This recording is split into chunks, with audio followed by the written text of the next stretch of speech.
Hi, today we're going to talk about some applications of logarithms. Hopefully you're thinking, finally, I've been working with logarithms for quite a while now, so what are they really used for? Actually, they're used quite often for what we call logarithmic scales. There's a lot of things out there that go by logarithmic scales, and the basic theme of something that you'd want to use a logarithmic scale on is something where you have many different orders of magnitude of values. So thinking about, like, for example, the Richter scale. Have you guys ever heard of the Richter scale, which measures the intensity of an earthquake? Now, if you just have a little earthquake, you can barely even feel it, right? But when you have magnitude 7 or 8 type of earthquake, now buildings are falling down, and that is vastly larger shaking. Okay, so those is what I call different orders of magnitude of values. As for business applications, you can think about maybe salaries, right? Your average workers may be making like $15 or $20 an hour, and then you got your bigwig executives, where if you calculated their per hour rate, it would probably be in the thousands of dollars per hour, okay? And for some people, maybe even tens of thousands of dollars per hour with all the money they make. And that is orders of magnitude larger, many zeros more larger. And that's something that you're not going to want to just think about in terms of our normal number line. You're going to want to use a logarithmic scale.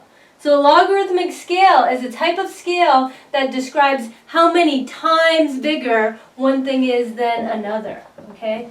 So it describes how many times, that's the key word, how many times larger one quantity is than another.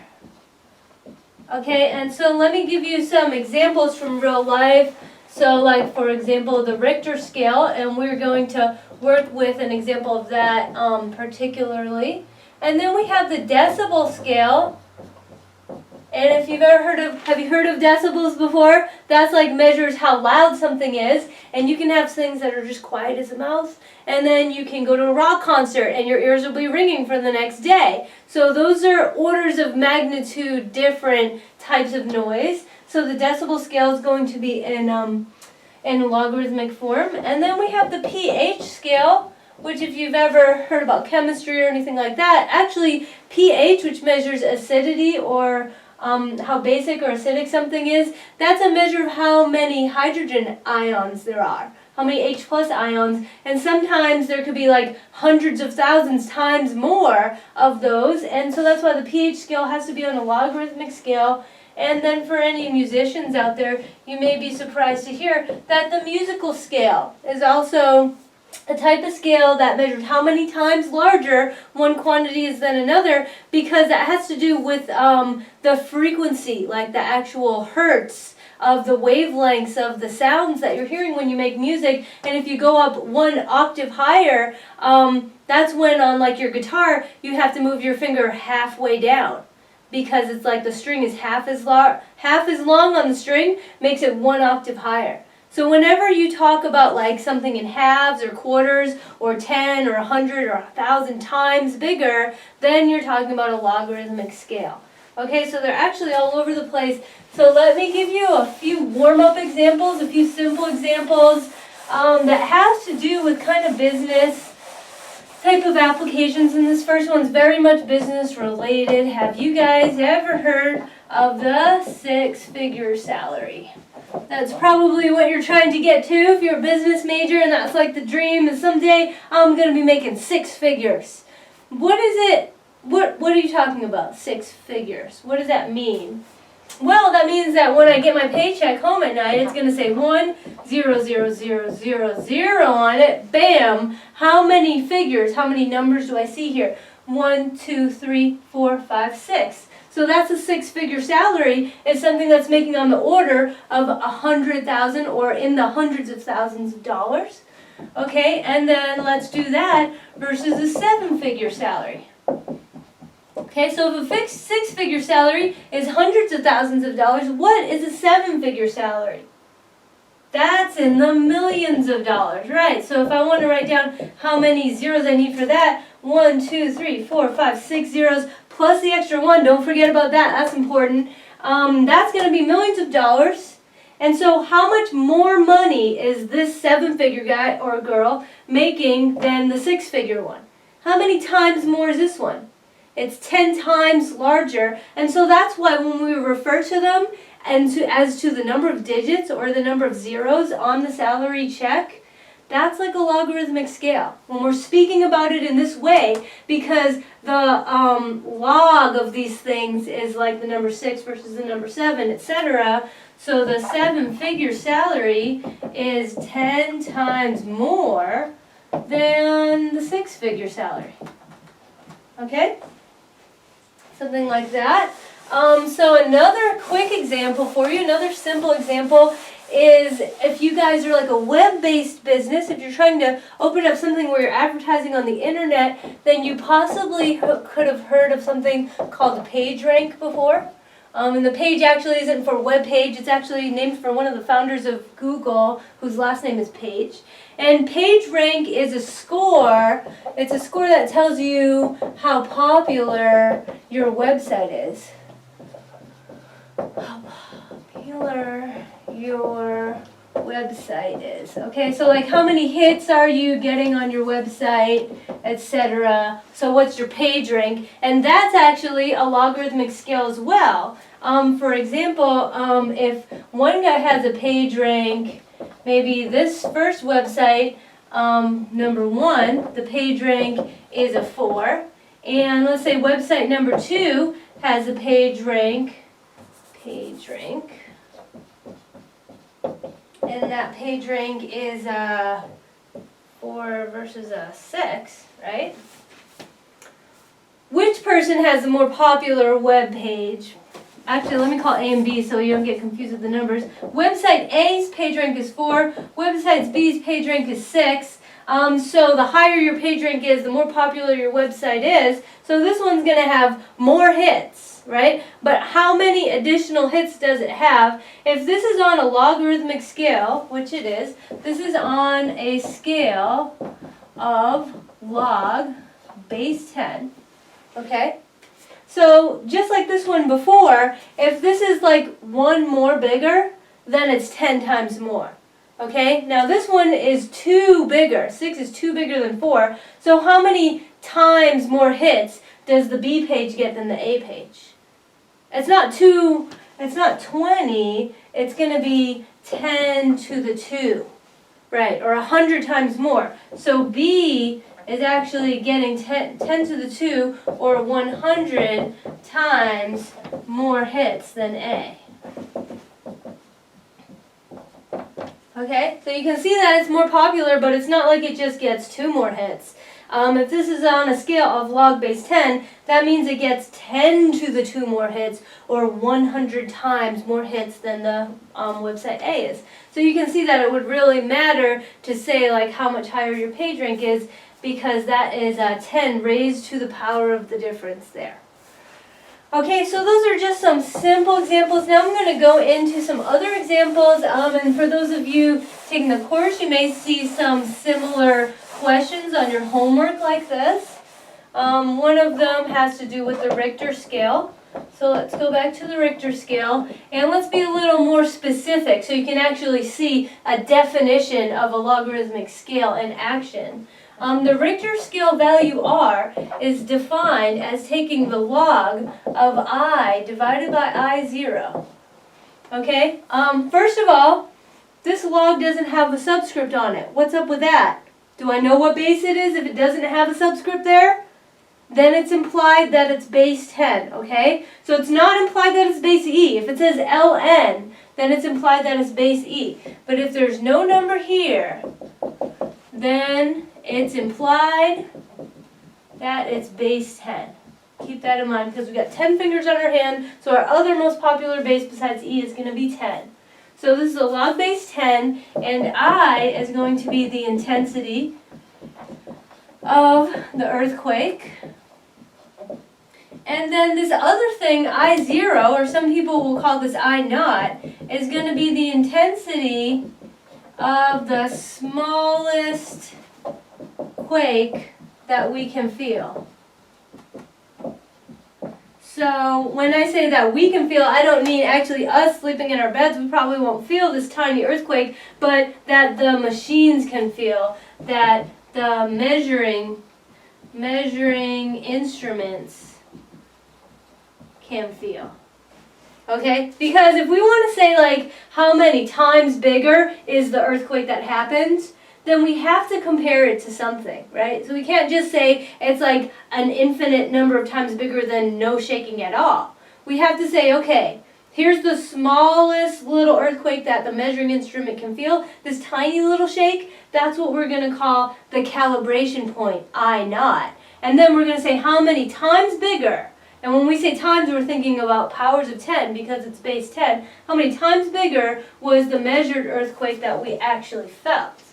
Okay, so usually when you're defining a logarithmic scale, you need to have some sort of calibratory value down here that you're comparing it to, because you're having to say how many times bigger the thing that you're measuring is. That's why that thing appears there in so many logarithmic scales, okay? So let's say in Washington we had an earthquake, and that quake was 5.0 on the Richter scale.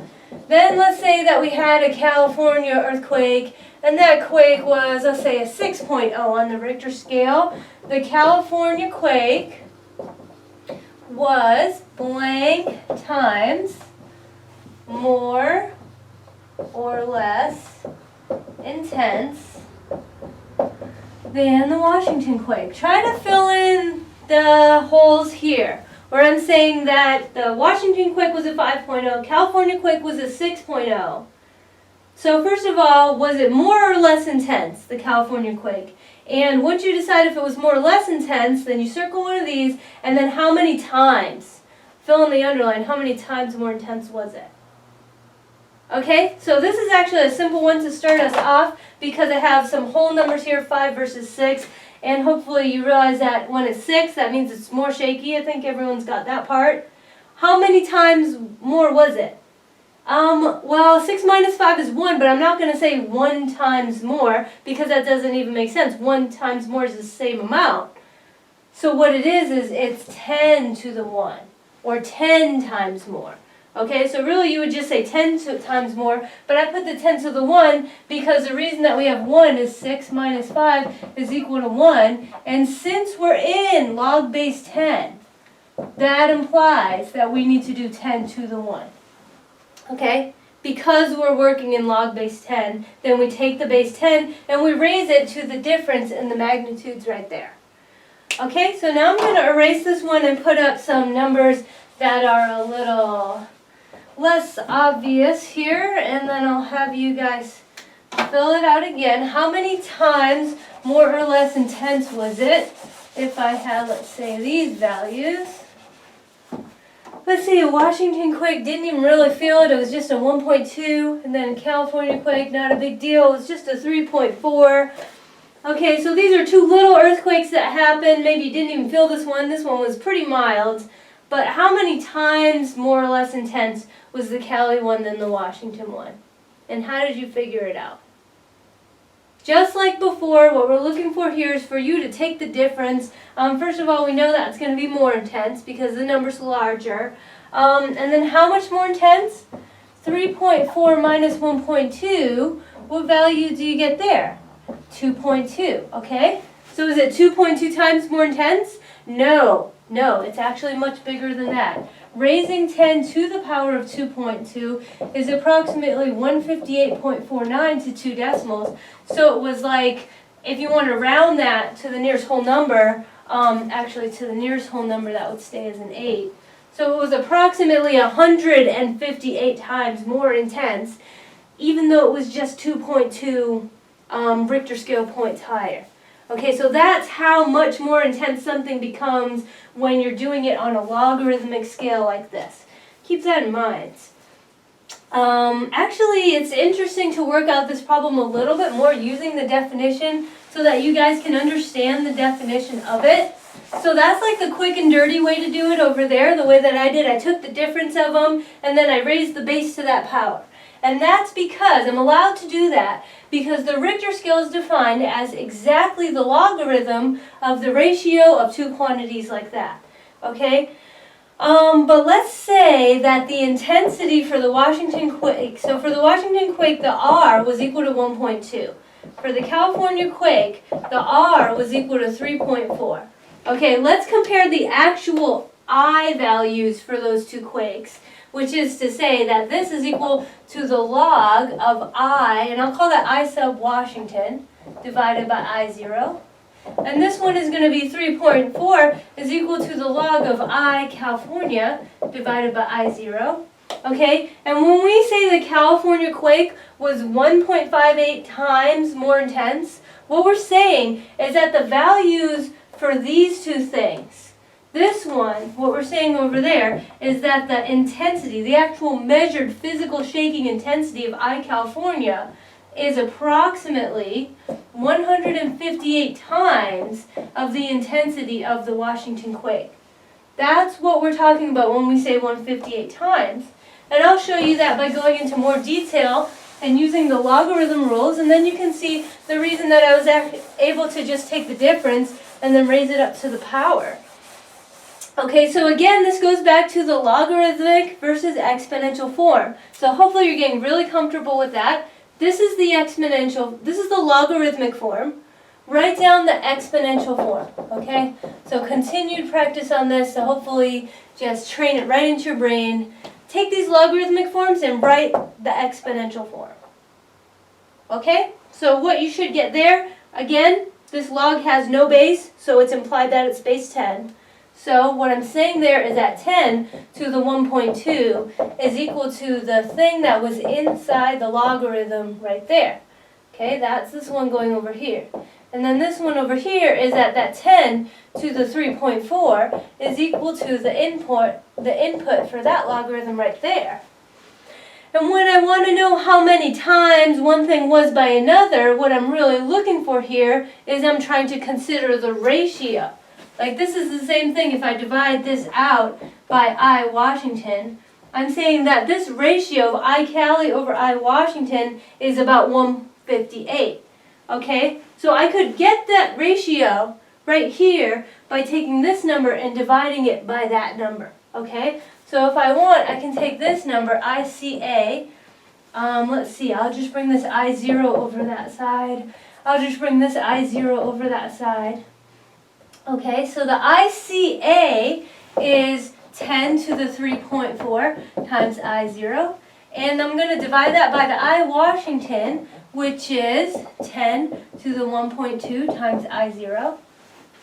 Okay, see, so by putting it in exponential form, that allows me to actually manipulate the intensity levels. And then I took the ratio of them, and then these two things, that's just the calibration number. That's going to be the same for every measurement, so oftentimes that's just going to cancel out when you're comparing two of them. Do you remember how to combine these into one base? If I want to combine 10 to the 3.4 divided by 10 to the 1.2 into one base, what am I going to do? I'm going to subtract. That's right. That's why we need to keep those exponent rules in mind all the time. And so by subtracting, then I get the 10 to the 2.2. And that's what I was doing when I was doing that little trick before, is I just did 3.4 minus 1.2, and I raised it to the 10 to the power. That's where it comes from, because this thing is the ratio of how many times bigger it was, so it's 10 to the 2.2, or approximately 158 times bigger. That's pretty interesting, huh? So let's see that one more time with a very common scale. Another very common scale is going to be the decibel scale. Okay, so let's check that one out. And the decibel scale is actually a little bit different than the Richter scale, because for some reason on the decibel scale, they define L, which is called the loudness, how loud something is equal to 10 times the log of I divided by I0. Okay, now this is a little bit different than the R, because the thing that they're measuring in decibels, the L is what's in decibels here on a logarithmic scale. It's not just log of the comparison, it's 10 times that. I don't know why they wanted to do that, maybe to make the numbers more normal seeming for the layman or something, but for whatever reason they decided to multiply that output from the logarithm times 10 before actually reporting the loudness in what they want to call decibels. Okay, so let's work with this a little bit. Let's say a car at 65 miles per hour. If you're actually outside the car and you heard that car at 65 miles per hour, its intensity, let's say, is going to be 10 million times louder than I0.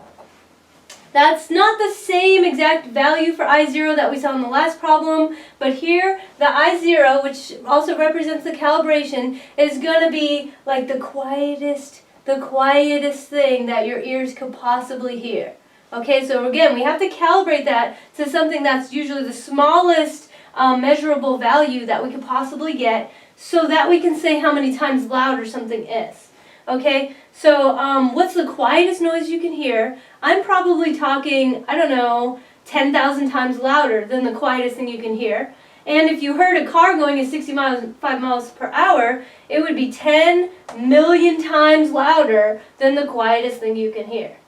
So how many decibels is that? What is its loudness value on the decibel scale? Again, you see the log with no base, so it's implied that we're in base 10 right here. There's no base, but it's implied that it's base 10 if you don't see a base on there. And it says the word log. Okay, so try to figure this out. Let's see, the L is equal to 10 times log. And here we're going to put the 10 million divided by I naught. But actually it's not just 10 million on top. It's 10 million times louder. So really on top is 10 million times the I0 calibration value divided by I0, so then those two things cancel out. You can't have that in your answer. That wouldn't make sense. You just want to get a number out. So now go back to your original thoughts about logs and tell me, for example, what is the log of this number 10 million? What's the log of that? Maybe you remember the shortcut for log base 10, which is if you have like a multiple of 10 here, or a power of 10, I should say, you can just count the zeros. 1, 2, 3, 4, 5, 6, 7. So then I have a 7 there, and so the answer is that car going 65 miles per hour is 70 decibels. Okay? Okay, so then I have one more little example for the same type of decibels thing, is that let's say that I have the decibel ratings on some power tools. Let's say I'm doing some home improvements here, and I've got a couple instruments. One of them is a hand drill, and the decibels on a hand drill is 98 decibels, okay? Another thing I have is a power saw, and on the box for the power saw, it says that that's going to be 110 decibels. My question is, how much more intense? I'm not going to say louder, because for louder, it's 12 decibels higher. I could say, how much louder is this one? 12 decibels higher.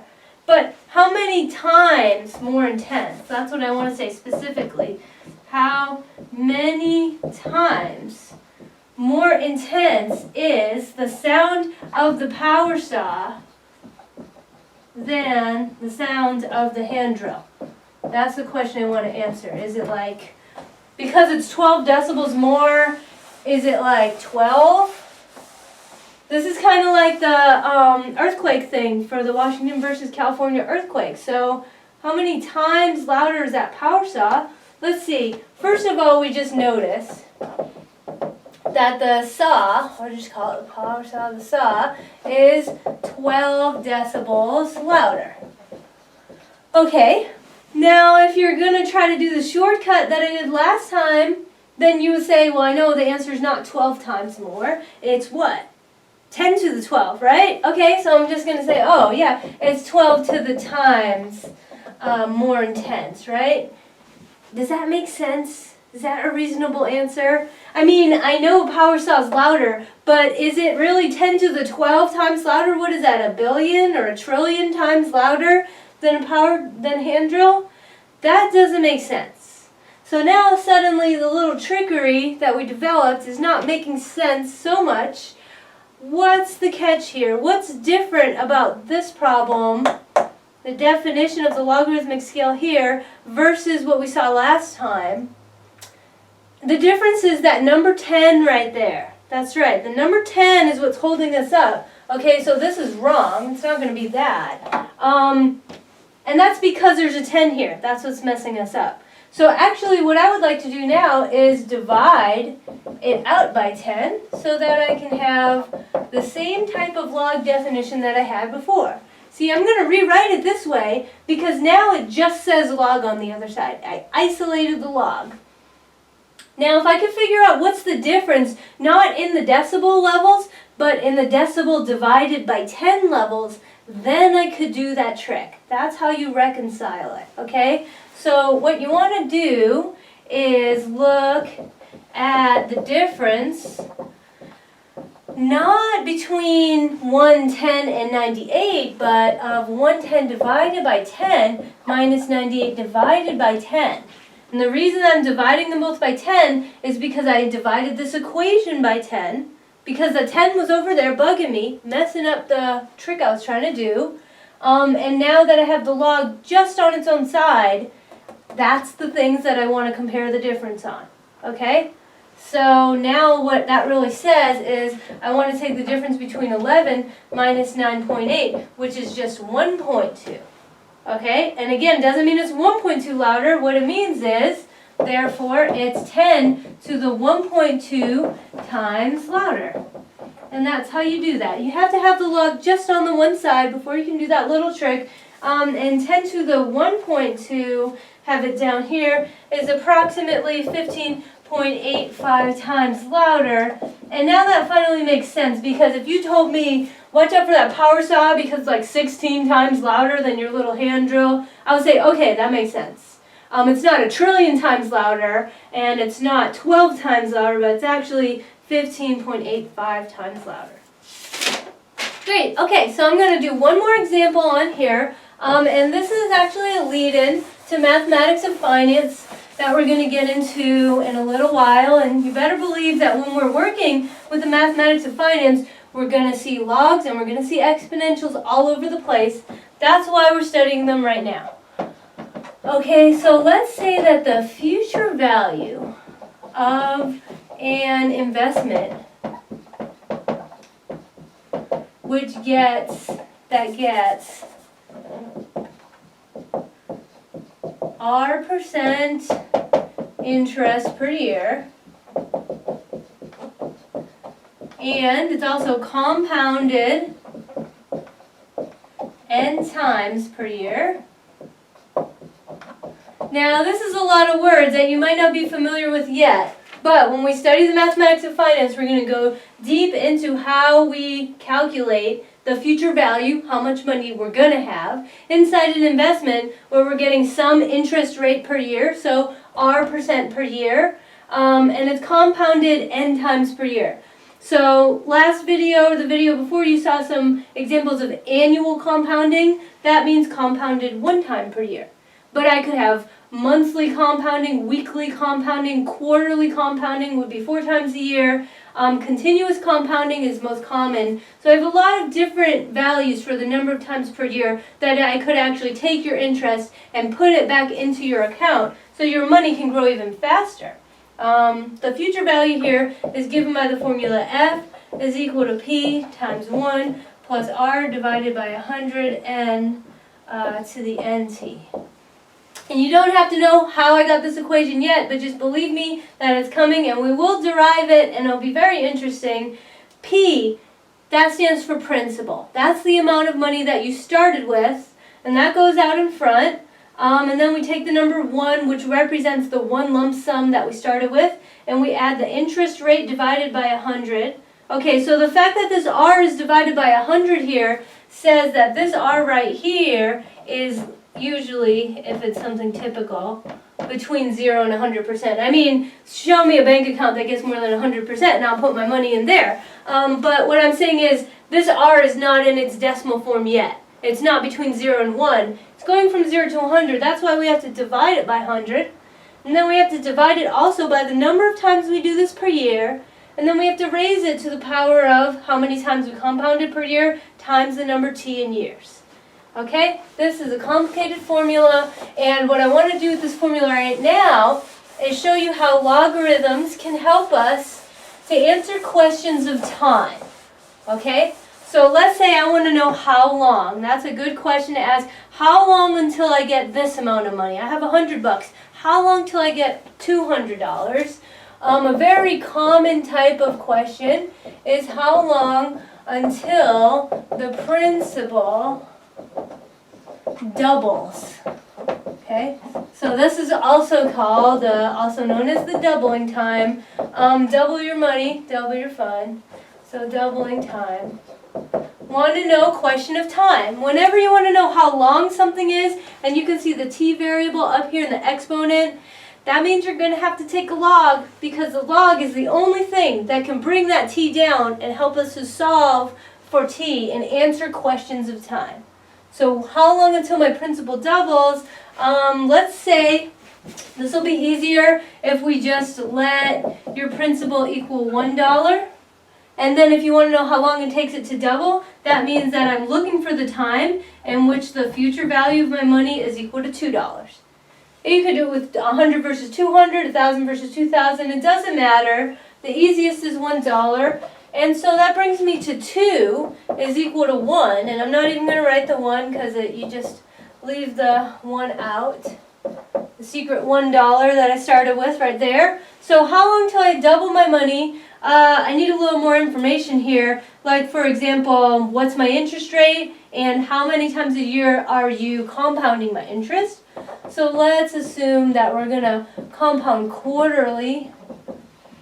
Compounding quarterly means that we're doing it n is equal to 4 times a year. And what's my interest rate? Let's say that for this one we're going to do it at 8% annual interest. Okay, so that means my r is going to be equal to the number 8, not 0.08, because in this formula I'm taking the 8 as a percent and I'm dividing it by 100 right there. Okay, so we're still going to do that, but we want to make sure we don't do that twice.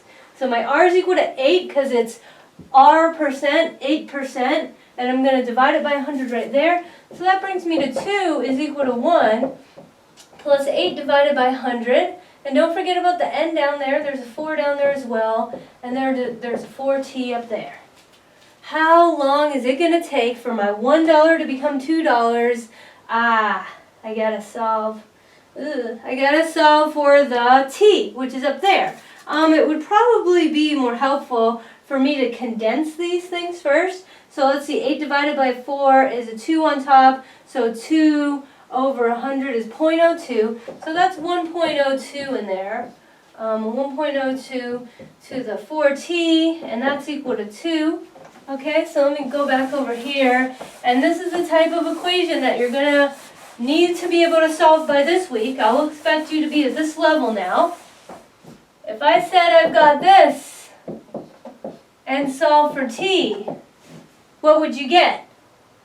Well, what you would get is you would get to take the log of both sides. That's what you need to do. So you want to take, and don't take the log base 2. Even though you see a 2, I could have asked for tripled or quadrupled my money, so I don't want to make any assumptions there. I'm going to keep it general, and I'm always going to take the ln of both sides. Okay, and so I'm going to get ln of 2 is equal to ln of 1.02 to the 4t. Oops. Ln of that whole thing. And now what do? That's what made it simple. The reason I took the log, the whole reason I did that in the first place is because the 4t now can pop down like that. And now I'm starting to see a bunch of numbers that my calculator knows how to calculate, right? So if I want to solve for the t, I'll just bring the 4 and the ln of 1.02 to the other side. Okay, and that's going to be equal to t. And so did I get a number for that? Yeah, after I crunched out these numbers. Now that's what I would call an exact answer. Okay, if I ever ask you for an exact form on a quiz or test, that's exactly the answer. but I don't really know how many years that is. So I might ask you to round it to 2 decimals, in which case you're going to get 8 3/4 years, 8.75 years. Okay, one other thing that you may have been asked for some reason to look at would be to solve the equation at this level, at this stage, for the value of t.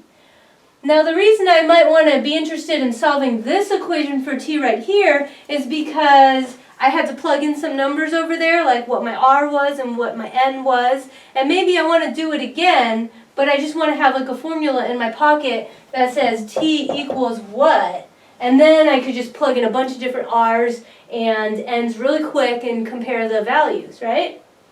Okay, so can you solve the equation at this stage without even plugging in values for the r and the n? Can you solve this for t? Now that you saw me do it over there, give it a shot. Same step as you had before. The very initial step is going to be to take the log of both sides. So you have the ln of that plus the ln of this, the ln of that entire thing. Okay, that's your first stage. And then your second stage is that you're going to pop the nt down. So you have ln of 2 is equal to nt. You see that's the little exponent right there? The exponent comes out in front. Then you have the ln of the quantity 1 plus r over 100n. Okay? And then what I'm going to do is I will just solve this for t. Remember, the overall goal, solve this for t. Where's the t? Oh, there's just one t right there. It's really not so bad. Once you pick out where the t is, okay, the t is right there. So I'll write it nice and big. The ln of 2 is on the top, and I'm dividing the equation by everything that's not the ln of 2, which is all this stuff like that. Okay, and so now I have a handy formula which I could just plug in any interest rate, any type of compounding number of periods, and then I would get my doubling time for any type of compound interest. So that's pretty nice. Like for example, if I let r equal 8 and I let n equal 4, then I just get that t is the ln 2 divided by 4 times the ln of 1 plus 8 over 400. Okay, and actually that's what I have right here. ln of 2 over 4, ln, and that simplifies to 1.02, and there you go. And I could do it again. What if it was 10% interest? What if it was compounded monthly instead of quarterly? How much faster would it happen? So that's why it's so convenient to have this equation in your pocket. Then you can just plug in a bunch of different numbers. Look forward to many more questions like that as we go into the last third of this class.